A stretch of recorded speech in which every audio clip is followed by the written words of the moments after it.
Hello guys, स्वागत है आपका KIT के यूट्यूब चैनल पे। आई होप कि आप लोग स्वस्थ होंगे, अच्छे होंगे। पिछले क्लास में हम लोगों ने पढ़ा था वैदिक काल। आज उसका हम लोग वैदिक काल का PIQ देखेंगे, जो किसी भी एग्जाम के लिए वेरी वेरी इंपॉर्टेंट होता है। देखिए, पहला क्वेश्चन आपका रहने वाला है, ऋग्वैदिक संस्कृति का काल माना जाता है। जैसा कि मैंने आपको पिछले क्लास में बताया था कि जो हमारी वैदिक सिविलाइजेशन था, यानी कि वैदिक सभ्यता था, आपका कितने से कितना तक था, 1500 BC से 600 BC तक था। ठीक, ये हमारा पूरा वैदिक सिविलाइजेशन, जो वैदिक सभ्यता थी, ये पूरे आपको 1500 BC से 600 BC तक थी। बट आपको जो ऋग्वेद की रचना हुई थी वो आपका हुआ था 1500 से 1000 ईसा पूर्व, यानी कि BC में हुआ था।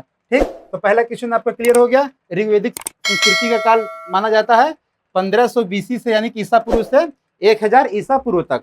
नेक्स्ट क्वेश्चन आपका है, उत्तर वैदिक संस्कृति यानी कि पोस्ट वैदिक कल्चर का काल माना जाता है। वैदिक वैदिक का आपका उत्तर वैदिक जैसा कि मैंने बताया कि आपको जो ऋग्वेद के बाद, यानी कि 1000 से 600 के बीच में जो रचना हुई थी, उत्तर वैदिक संस्कृति का काल, उसी को हम लोग कहते हैं उत्तर वैदिक, जो आपका ऋग्वेद के बाद हुआ था। तो आपका कितना है, 1000 ईसा पूर्व से 600 ईसा पूर्व तक। अब आप कहे कि आर्य शब्द का शाब्दिक अर्थ है। देखिए, आर्य शब्द का शाब्दिक अर्थ होता आपका है श्रेष्ठ, कुलीन और विद्वान। श्रेष्ठ, कुलीन और विद्वान। तो आर्य शब्द का जो शाब्दिक अर्थ होता है, मतलब आर्य मीन्स क्या होता है, श्रेष्ठ, कुलीन, विद्वान। अब नेक्स्ट क्वेश्चन आपका है, आर्य भारत में सबसे पहले कहाँ बसे। देखिए, आर्य जो भारत में आए थे, सीधी सी बात है कि हमारा जो स्थल के मार्ग से आने वाला रास्ता आपका इंडिया में है, कश्मीर से होते हुए, पंजाब से होते हुए, यही हमारा रास्ता है। जिससे हम इधर से जाएं तो कश्मीर, फिर अफगानिस्तान आपका पड़ जाएगा, उधर फिर इराक, ईरान पड़ जाएगा हमारा। तो आप कहे कि आर्य भारत में सबसे कहाँ पहले बसे, तो हमारे सिंधु प्रदेश, जो आपका कश्मीर के बाद है, सिंधु प्रदेश से आ जाता है। हमारा एंट्री करने का जो स्थल मार्ग है इंडिया में, आपको वही सिंधु वाला क्षेत्र है, तो सिंधु प्रदेश। नेक्स्ट क्वेश्चन आपका है, ऋग्वैदिक काल का सर्वाधिक महत्वपूर्ण देवता कौन था। देखिए, ऋग्वैदिक काल का मतलब आपका ऋग्वैदिक काल में आपका 1500 ईसा पूर्व से, ठीक, आपका 1000 ईसा पूर्व तक का काल कहा जाता है। तो उस समय हमारे सबसे प्रिय देवता जो थे, इंद्र थे। ठीक, ऋग्वैदिक काल का सर्वाधिक महत्वपूर्ण देवता इंद्र। अब नेक्स्ट क्वेश्चन आपका है, ऋग्वेद में उल्लिखित सर्वाधिक पवित्र नदी कौन सी थी। तो सरस्वती थी। यहाँ काफी स्टूडेंट डाउट करते हैं, कोई गंगा को मार देते हैं, कोई यमुना नदी को, तब बट यहाँ पे संस्कृति है। ठीक, ऋग्वेद में उल्लिखित जो सर्वाधिक पवित्र नदी, जिसको पवित्र मानते थे ऋग्वैदिक काल के लोग, वो सरस्वती नदी थी।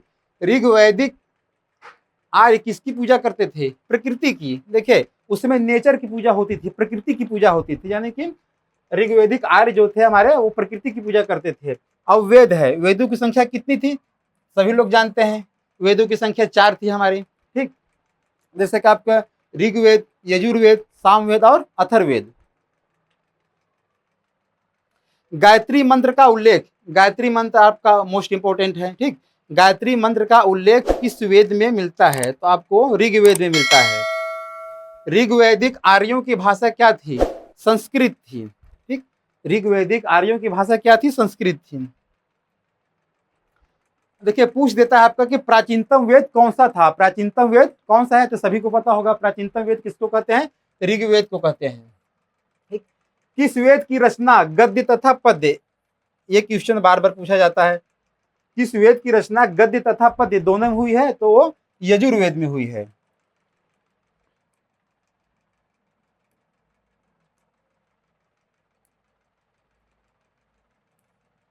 ठीक, अब आइए देखते हैं, उत्तर वैदिक काल के सर्वाधिक महत्वपूर्ण देवता कौन थे। देखिए, जैसा कि मैंने आपको बताया कि आप ऋग्वैदिक काल के सबसे महत्वपूर्ण देवता कौन थे, आपके इंद्र थे। बट जब हम पोस्ट वैदिक पीरियड पढ़ते हैं, यानी कि 1000 BC से 600 BC तक, तो उसमें हमारे जो होते हैं महत्वपूर्ण देवता, वो प्रजापति हो जाते हैं। ठीक, यहाँ आपको कंफ्यूजन नहीं होना है बिल्कुल भी। जैसे कि आप देखें कि 1500 से जो 1000 ईसा के बीच, ईसा पूर्व के बीच में था, उसमें हमारे सबसे महत्वपूर्ण देवता कौन थे, इंद्र थे। बट आपका जो 1000 से 600 BC तक, यानी कि ईसा पूर्व तक, उसमें हमारे जो महत्वपूर्ण देवता है वो प्रजापति हो जाते हैं।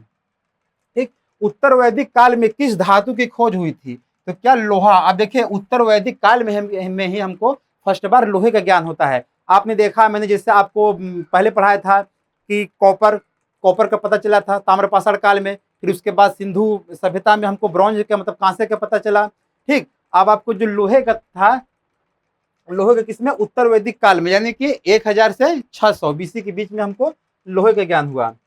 भारत का आदर्श राष्ट्रीय वाक्य, देखिए भारत का आदर्श राष्ट्रीय वाक्य सत्यमेव जयते, सत्यमेव जयते सभी लोग जानते होंगे, ये क्वेश्चन पूछा जाता है।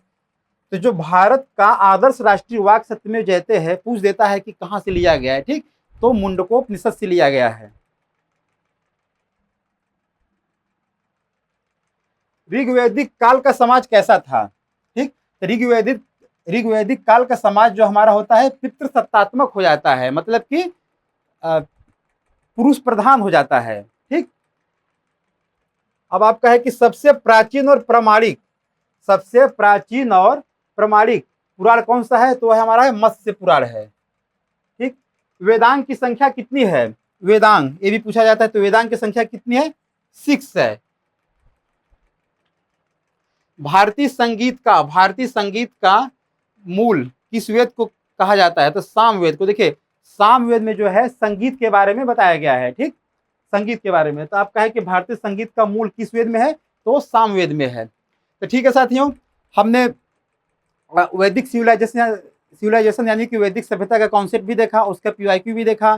तो आशा करता हूँ कि अब आपका कुछ अगर आप इसको 2-3 बार पढ़ेंगे, अच्छे से रिवीजन करेंगे, तो आपको वैदिक सभ्यता से किसी भी वनडे एग्जाम में क्वेश्चन आएगा, आप आसानी से उसको कर ले जाएंगे। तो ठीक है साथियों, मिलते हैं अगले वीडियो में। धन्यवाद।